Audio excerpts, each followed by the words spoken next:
CM Siddaramaiah ತಕ್ಷಣ ತಮ್ಮ ಸ್ಥಾನಕ್ಕೆ ರಾಜೀನಾಮೆ ಕೊಡಬೇಕು. ಸಿಎಂ ರಾಜೀನಾಮೆಗೆ ಕೇಂದ್ರ ಸಚಿವೆ ಶೋಭಾ ಕರಂದ್ಲಾಜೆ ಆಗ್ರಹಿಸಿದ್ದಾರೆ. ಲೋಕಾಯುಕ್ತವನ್ನೇ ಮುಚ್ಚಿದವರಿಂದ ನ್ಯಾಯದ ನಿರೀಕ್ಷೆ ಸಾಧ್ಯ ಇಲ್ಲ. ಪ್ರಾಸಿಕ್ಯೂಷನ್ಗೆ ಕೊಟ್ಟಾಗ ಗವರ್ನರ್ ಬಗ್ಗೆ ಏನೇನೆಲ್ಲ ಮಾತಾಡಿದ್ರು.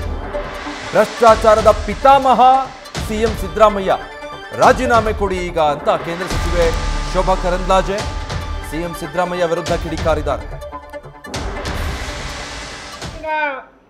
ಮೂಡ ಹಗರಣದಲ್ಲಿ ಸಿದ್ದರಾಮಯ್ಯನವರು ಅಪರಾಧಿ ಅನ್ನುವಂಥದ್ದು ಮತ್ತೊಂದು ಸಾರಿ ಸಾಬೀತಾಗಿದೆ. ಯಾವ ಕೇಸನ್ನ ಗವರ್ನರು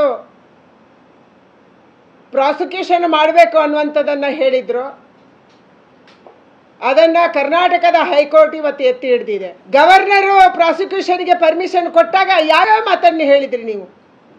ಗವರ್ನರ್ ಬಗ್ಗೆ ಎಷ್ಟು ಹೀನಾಯವಾಗಿ ನೀವು ಮಾತಾಡಿದ್ರಿ. ನಿಮ್ಮ ಒಬ್ಬರು ಕಾಂಗ್ರೆಸ್ಸಿನ ನೇತಾರ ಮತ್ತು MLC ಹೇಳ್ತಾರೆ, ಬಾಂಗ್ಲಾದೇಶದಲ್ಲಿ ಶೇಖ್ ಹಸೀನಾ ಅವರನ್ನ ಹೇಗೆ ಓಡಿಸಿದ್ರು ಅದೇ ರೀತಿ ನಾವು ಗಲಭೆ ಮಾಡಿ ಗವರ್ನರ್ ಅನ್ನು ಓಡಿಸ್ತೀವಿ. ನ್ಯೂಸ್ ಫಸ್ಟ್, ನಿರ್ಭೀತಿಯಿಂದ ನಿಮ್ಮ ಪರವಾಗಿ.